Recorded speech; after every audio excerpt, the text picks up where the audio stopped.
مرحبا وتابعوني. لدي لوحة مفاتيح كيكرون كيه 2 وسأقوم بفتح العلبة معكم بالإضافة إلى نظرة سريعة واختبار صوتي بسيط لها. فلنبدأ.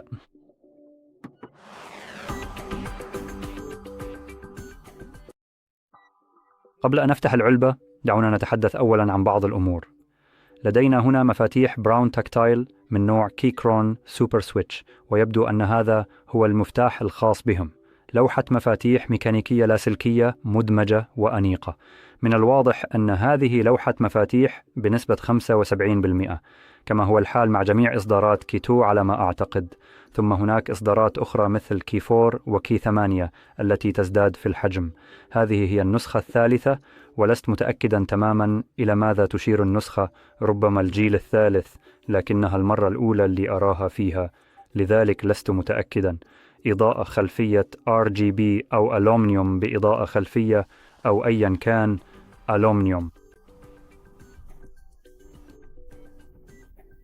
في الخلف تصميم مدمج زي ما ذكرت، تخطيط بنسبة 75%، متوافق مع كل من ماك وويندوز، معدل عبر الويب، معدل استقصاء 1000 هرتز وهذا رائع جدا، ويمكن توصيله حتى 3 أجهزة. مثبتات الشاشة عمر البطارية 4000 ملي أمبير، وهذا يمنحك حوالي 4 أسابيع. تأثيرات الإضاءة يمكنك اختيار أكثر من 22 تأثيرا لإصدارات الإضاءة الخلفية RGB أو أكثر من 10 تأثيرات في النسخة البيضاء. الآن هذه نسخة RGB مع رغوة امتصاص الصوت، لا هذا في الداخل. على أي حال خلينا نبدأ مباشرة.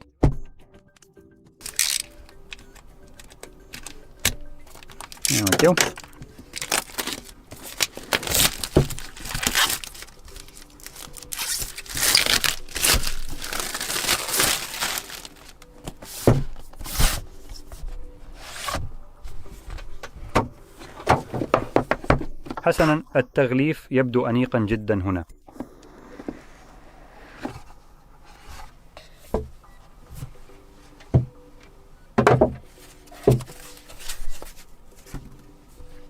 دليل البدء السريع. أفترض هنا أننا سنجد بعض المعلومات حول كيفية التشغيل والاقتران وما إلى ذلك، إلى جانب بعض الأمور المثيرة مثل اختصارات الإضاءة الخلفية وبعض الأشياء الأخرى.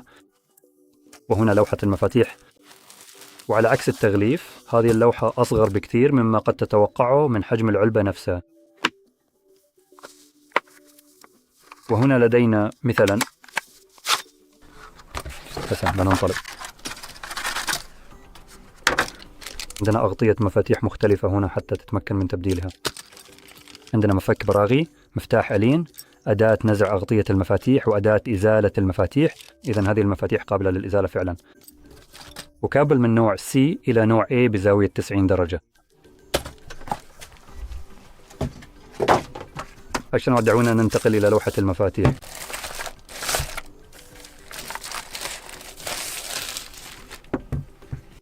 حسنا، هذا يبدو غريبا قليلا بالنسبة لي مع صف الوظائف في الأعلى. عنده لوحة مفاتيح ميكانيكية لكنها أصغر بايلا، أعتقد أن هذه بنسبة 65 تقريبا. ونعم، أستطيع أن أرى الأمر مختلف سيله، لذا هذا غريب بالنسبة لي بسبب الصف الإضافي.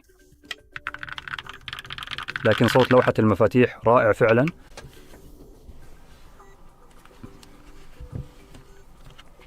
وبالنظر إلى أن الهيكل من الألمنيوم، أو ربما ليس الهيكل بالكامل، لأنني أشعر أن هذا الوزن هنا يبدو بلاستيكيا، لذا الجزء السفلي الخلفي من البلاستيك، فقط الإطار المحيط من الألمنيوم، لكنها تبدو فاخرة وجميلة.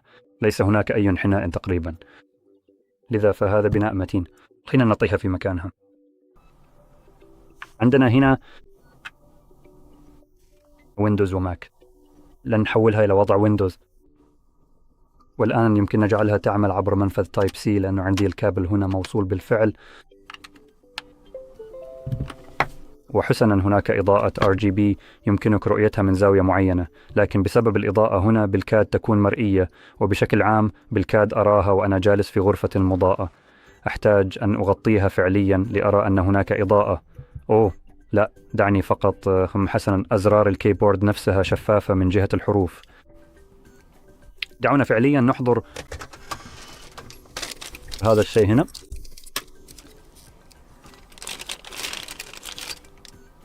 كل شيء هكذا. نعم، هيا راح تروح مثل إلسا هكذا. إذا لما تلاحظون هذه الأزرار هنا هي أزرار مزدوجة الطبقة، وهذا التصميم يمنحها قوة ومتانة إضافية. من ناحية العمر الافتراضي، هذه الحروف المطبوعة على الأزرار لن تتلاشى فعليا أبدا، لأنها مصنوعة بطريقة متقنة تجعلها تدوم لفترة طويلة جدا. حتى مع الاستخدام المستمر والمتكرر ستبقى واضحة ومقروءة كما هي دون أن تتغير أو تتلاشى. على أي حال دعونا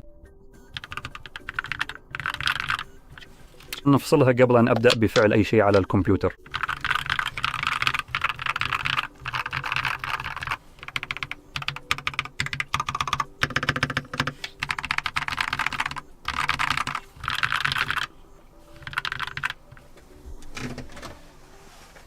سأحضر لوحة فيل هنا حتى نتمكن من الحصول على فكرة بسيطة عن كيف سيبدو صوتها على سطح أكثر ليونة قليلا. وأريد أيضا أن أشير إلى أن الطاولة التي أستخدمها هنا لا يتجاوز سمكها بوصة واحدة، لذا فهي طاولة مجوفة جدا. ولكن من ناحية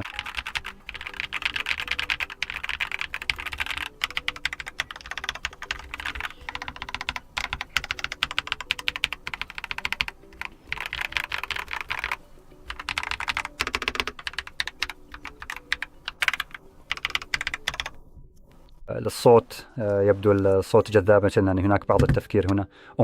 يبدو جيدا بالفعل، بالتأكيد ما يحتاج إلى تزييت أو أي شيء من هذا القبيل، فهو مدهون بالكامل من المصنع. دعونا نزيل مفتاح المسافة هنا، فقط أريد أن ألقي نظرة عليه إذا استطعت. هيا. قد يكون هذا صعبا. هيا.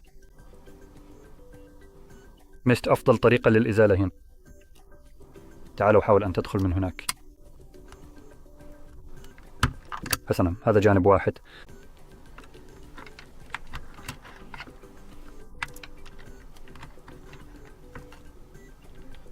نحن ذا. إذن هنا لدينا المثبتات. دعونا نحضر بعض الإضاءة. نحن ذا. ويمكنك أن ترى بوضوح شديد أنها مدهونة جيدا. أستطيع أن أرى كمية لا بأس بها من التزييت هناك، وهذا جيد جدا. والمفاتيح أيضا مدهونة بوضوح، يمكنك أن تسمع ذلك عندما هذه تبدو جميلة جدا. نعم، لوحة مفاتيح قوية بالفعل. أنا حقا أحب ملف الصوت الخاص بها. صوتها جميل، مدهونة بلوتوث، يمكن توصيلها ب3 أجهزة مختلفة، بالإضافة إلى إمكانية التوصيل السلكي. عمر بطارية جيد، إضاءة RGB. لست بالضرورة من محبي ذلك. لدينا أيضا بطارية جيدة كما ذكرت بسعة 4000، لذا لوحة مفاتيح قوية. شركة كيكرون بشكل عام تصنع لوحات مفاتيح جيدة جدا، وهذه واحدة أخرى منها. هناك شيء آخر لم أتحدث عنه في الخلف، وهو أن لدينا مستويين من الأرجل لرفع لوحة المفاتيح لتكون أقرب إليك. مع ذلك أعتقد أنني أحب أن الوضع المسطح أكثر شيء. أنا شخصيا أفضل لوحات المفاتيح منخفضة الارتفاع بشكل عام، والتي تكون أكثر تسطحا وقريبة من الطاولة، لذا غالبا لن أستخدم هذا الخيار أصلا. ستكون اللوحة مسطحة تماما فقط. نعم، الإحساس بها جميل. هناك شيء آخر أود أن أشير إليه، وهو نوع تخطيط أو شكل الأزرار. فعندما تحركها إلى الجانب لا يكون ذلك واضحا جدا، بل يمكنك ملاحظته أكثر من زاوية معينة، حيث تنحدر ثم تستقيم هنا في الخلف. لذا أعتقد أن شكلها يبدو غريبا بعض الشيء. لا أعرف كيف أضعها لأوضح ذلك، لكن في الأساس هناك منطقة مقعرة هنا حيث توجد الأزرار، وهذه الأزرار أكثر تحدبا، أو تبدو كذلك. وهذا بالنسبة لي أعتقد أنه سيحتاج بعض الوقت للاعتياد عليه، خاصة وأنه ليست لدي لوحات مفاتيح في المنزل أو العمل تحتوي على مفاتيح الوظائف. على أي حال، هذا كل شيء تقريبا. لوحة مفاتيح متينة، وظائف جيدة، ليس هناك الكثير لأقوله أكثر من ذلك. إذا وجدت هذا مفيدا لا تنسى الضغط على إعجاب والاشتراك، وشكرا لمشاهدتك.